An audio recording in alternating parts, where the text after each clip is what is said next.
Muchísimas gracias. Digamos, la reforma fiscal tiene tres dimensiones.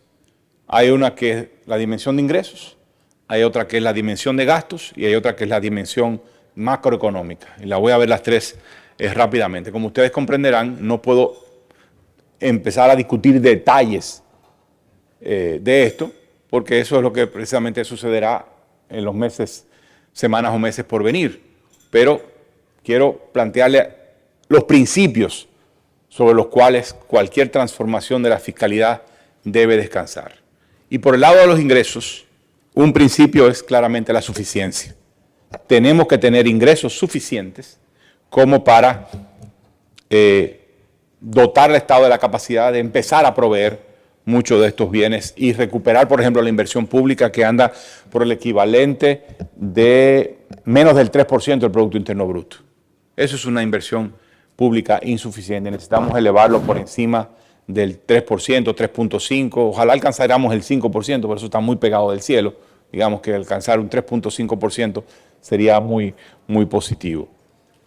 Ese es un elemento. Tiene que ser suficiencia, un principio importante. Tiene que generar suficientes recursos para dotar al Estado de esa capacidad, pero además para ir conjurando el déficit fiscal. Segundo, tiene que ser equitativa. Tiene que distribuir la carga de manera lo más equitativa posible. No puede cargar a unos sectores en demasía y a otros poco. Es un tema a debate, es un tema a discutir, lo sabemos, pero creo que tenemos que tener ese principio con mucha claridad. Tercero, tiene que ser eficiente. Es decir, no puede ser, por decirlo así, matando a la economía o matando a ciertos sectores productivos. Tiene que hacerlo con cuidado, generando recursos, siendo equitativo, pero al mismo tiempo sin sacrificar de manera exagerada los niveles de producción. Siempre va a haber un costo. Siempre va a haber un costo. Los impuestos les cuestan a alguien, pero la idea es no matar, digamos, la gallina de los huevos de oro, por decirlo de manera. Cuarto, tiene que ser eficaz. Tiene que contribuir a la eficacia del sistema tributario. Por lo tanto, el componente de reducción del incumplimiento tributario, el fortalecimiento de la capacidad de gestión tributaria tiene que ser un componente muy importante de la reforma. No podemos avanzar en una reestructuración de los ingresos y un manejo de tasas y de bases si no fortalecemos la capacidad de la administración tributaria de colectar impuestos y de reducir el incumplimiento tributario. Eso vale, debo decir, en cualquier escenario, ¿eh? Con reforma o sin reforma, la eficacia tributaria es una obligación. Avanzar en la eficacia tributaria es una obligación del Estado y de la administración misma. Y por último, otro principio tiene que ser sostenible. Es decir, no se trata de generar ingresos hoy, generar ingresos suficientes hoy para que después se nos caigan mañana. Sino que lo ideal es que la reforma logre generar un entramado de tasas, bases y capacidad de fiscalización, de control y de recaudación que permita que la presión tributaria crezca a largo plazo. ¿Qué significa eso? Que los ingresos tributarios sin mayor reforma crezcan más velozmente de lo que crece la economía y que el Estado pueda naturalmente capturar una parte creciente de lo que produce la economía para invertirla en bienes públicos, en el financiamiento de bienes públicos que permiten precisamente acelerar el crecimiento económico y alcanzar mayor equidad social. Ahora, estos balances no son fáciles, estos son los principios, pero muchas veces estos principios pueden conflictuar entre sí. ¿Usted quiere recaudar suficiente? Grave a los pobres. Espérate, pero ¿y otro principio de equidad? Pero yo quiero proteger el principio de equidad y no voy a gravar a los pobres. Bueno, pero usted podría tener problemas con la suficiencia, ¿no? Usted quiere eficiencia, es decir, respetar el principio de eficiencia, reduciendo el costo económico, bueno, pudiera entonces comprometer la suficiencia, ¿no? No levantar lo suficiente. Por no tocar sectores para que no haya una reducción de su actividad económica, entonces usted pudiera no generar los recursos suficientes, los que necesita precisamente para a largo plazo invertir en desarrollo. Y así sucesivamente. Es decir, estos balances no son fáciles. Yo creo que todo el mundo está aquí pensando en este escenario, en todas las figuras impositivas que se están barajando precisamente. Tenemos que balancear todo esto. Si usted se va a una reforma que descanse en exceso en el ITEVIS, usted va a tener un impacto muy severo en la equidad. Y van a decir con razón que los pobres van a cargar con el costo. Pero entonces, si no utiliza el ITEVIS, probablemente va a recaudar insuficientemente. Dice, no, vamos al impuesto sobre la renta, que hay que grabar la riqueza. Sí, es más, y además es más equitativo, sí, vamos al impuesto sobre la renta, pero probablemente entonces eso no le da los recursos suficientes. Entonces, esos son los balances, repito, que hay que cuidar. Eso por el lado de los ingresos. Por el lado de los gastos, son principios similares, homólogos. Tiene que ser una reforma por el lado del gasto eficiente o continuar la transformación por el lado del gasto respetando estos 4 principios de eficiencia. ¿Y qué significa eficiencia por el lado del gasto? Que la producción pública que resulta de los ingresos, mayores ingresos tributarios y de los ingresos tributarios anteriores que ya estaban dados, tenga la mayor calidad posible al costo más razonable posible. No digo al menor costo necesariamente, no digo al menor costo, es valor por dinero. Eso significa que usted lo que necesita es un resultado bueno a nivel de política pública, aunque no sea el más barato, pero tiene que ser el bueno, ¿no? Sí, servicio de salud de calidad, infraestructura de calidad. Tiene que ser también una transformación que fortalezca la eficacia. Es decir, la producción pública tiene que tener resultados en la vida de la gente.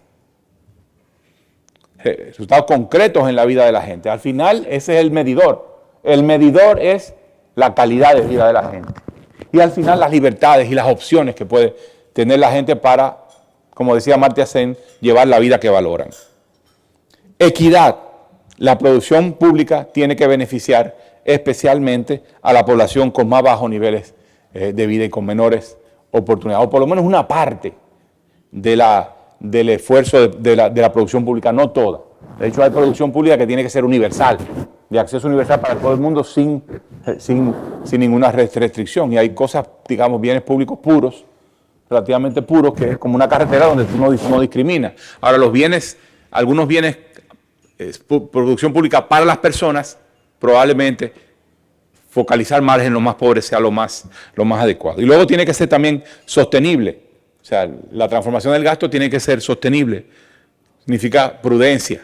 Es decir, producción pública, pero siendo prudente, considerando las limitaciones de recursos y las necesidades del desarrollo. No es que usted se va a desbocar a producir bienes públicos sin considerar los recursos que tiene disponibles, sino guardando las debidas previsiones para que el balance fiscal se mantenga en niveles, o el desbalance fiscal, el déficit público, se mantenga en niveles razonables, pero sin dejar de producir lo que usted está obligado a producir, por lo menos a largo plazo. Eso es lo que tiene que ver con la dimensión fiscal. Y luego está la dimensión macroeconómica. La reforma fiscal también tiene objetivos macroeconómicos, no solo de financiamiento del desarrollo.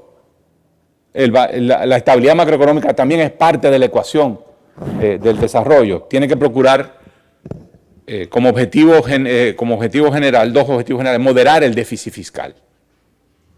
No tiene que reducirlo drásticamente. De hecho, es poco aconsejable que haya una reducción drástica del déficit, pero sí moderar el déficit y colocarlo en una senda donde lo podamos sentir más cómodo manejándolo y más cómodo manejando la necesidad de financiamiento de ese déficit.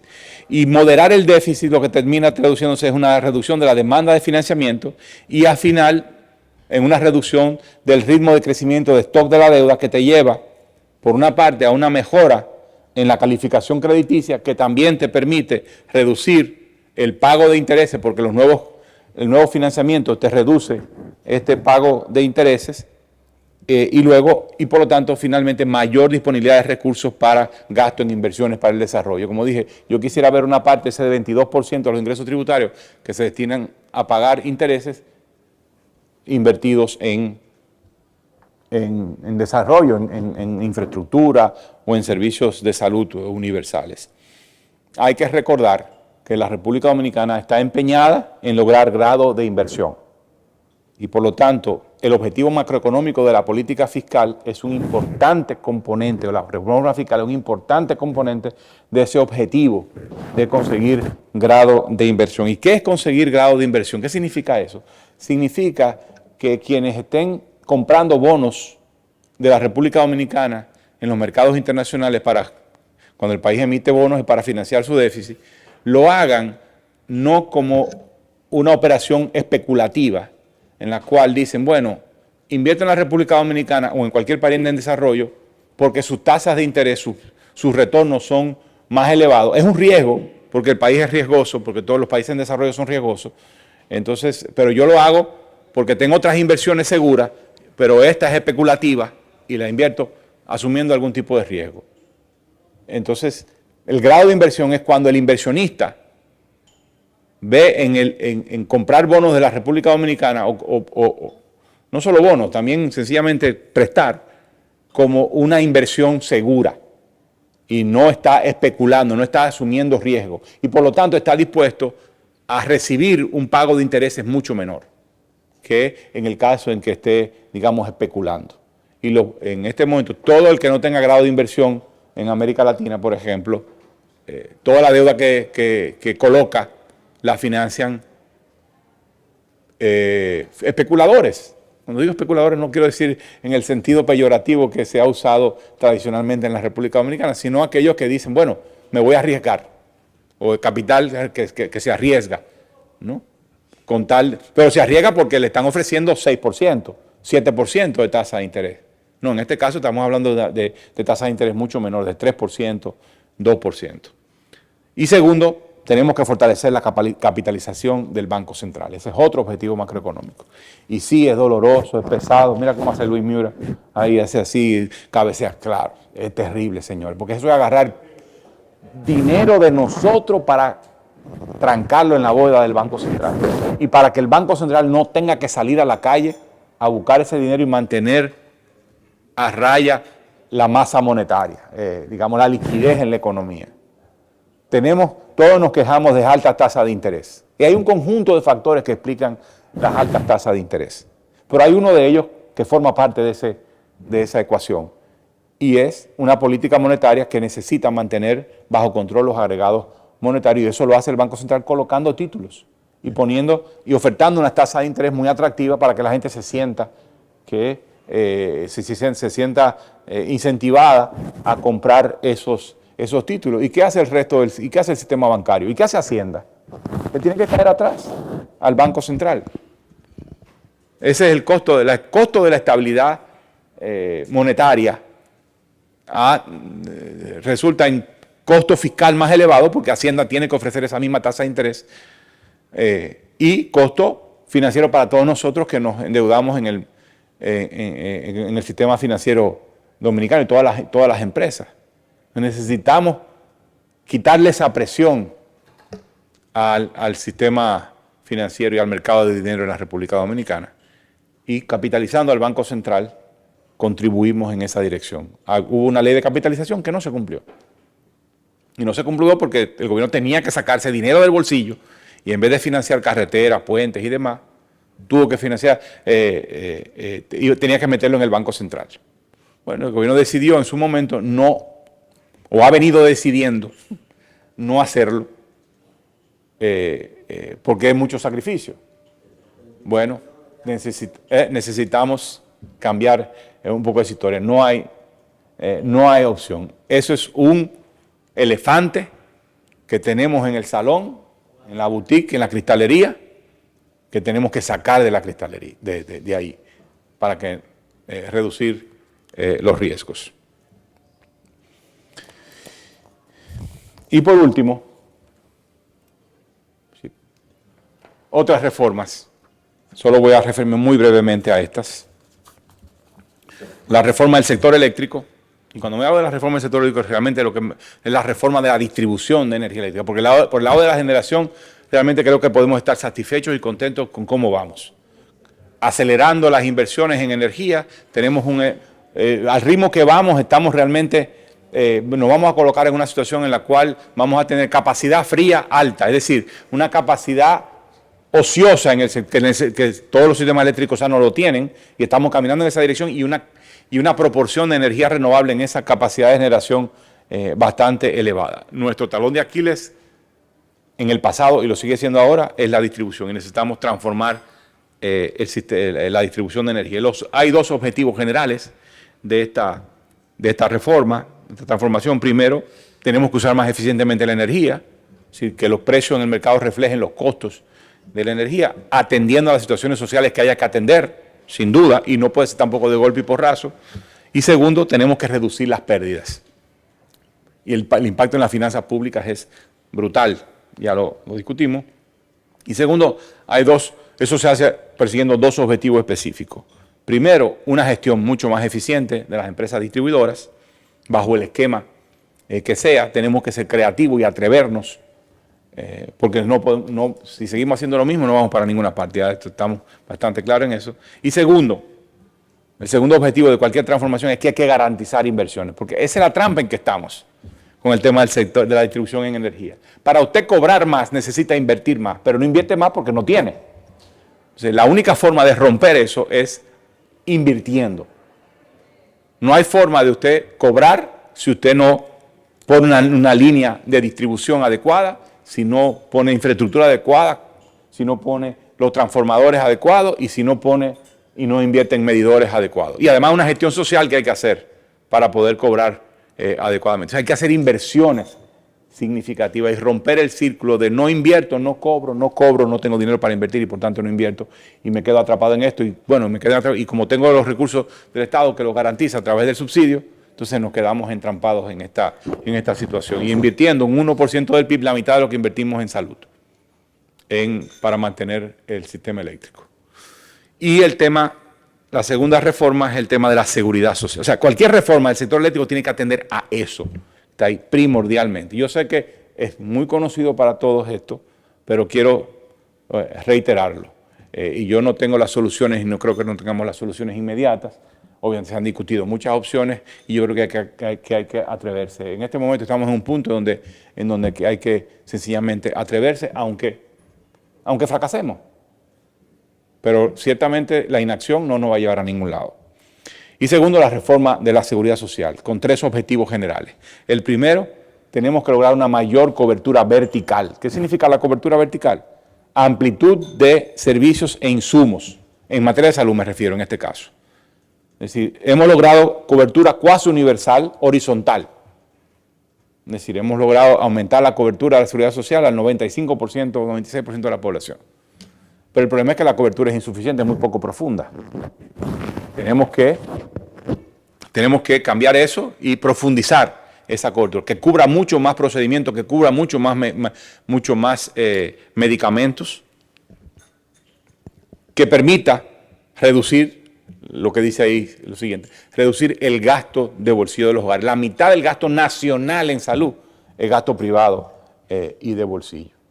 Y por lo tanto, como dije antes, quien más puede ejercer los derechos a una buena salud es quien más puede pagar. Y tercero, tenemos que también conseguir mayores prestaciones financieras. Es decir, me estoy refiriendo a la parte de pensiones. ¿Cuáles son los elementos críticos? ¿Cuál es el elemento crítico de todo esto? La financiación. Ese es el centro. Entonces, el sistema de la seguridad social, el centro, la columna vertebral, es la financiación. Tenemos que conseguir una adecuada financiación para que la gente pueda ejercer derechos. Derecho a una salud de calidad y derecho a una pensión digna. Y eso significa, ¿de dónde viene la financiación del sistema de la seguridad social? De los salarios. Con bajos salarios no podemos tener buena seguridad social porque la base de la contribución es muy baja. Entonces tenemos que caminar hacia una economía de más alto salario y eso se conecta con los temas de la transformación productiva, la productividad que hablé antes, transformación productiva generalizada. Segundo, las contribuciones en la República Dominicana son bajas, las tasas de contribución, las tasas que están en la ley son muy bajas y eso también habría que cambiarlo. Y tercero, hacer cumplir más obligaciones de prestaciones financieras y de servicios. Es decir, hay que pedirle más a quienes tienen la plata, quienes manejan la plata del sistema y a quienes manejan los servicios del sistema. sea, no podemos seguir, los contribuyentes, los afiliados no pueden seguir entrampados en una situación en la cual hay una escasa contribución y entonces los dos actores del sistema, prestadores de servicios y quienes manejan la finanza, se pelean entre ellos y dejan al afiliado en ascuas, con muy baja o una insuficiente e insatisfactoria cobertura. Eso hay que enfrentarlo en una reforma.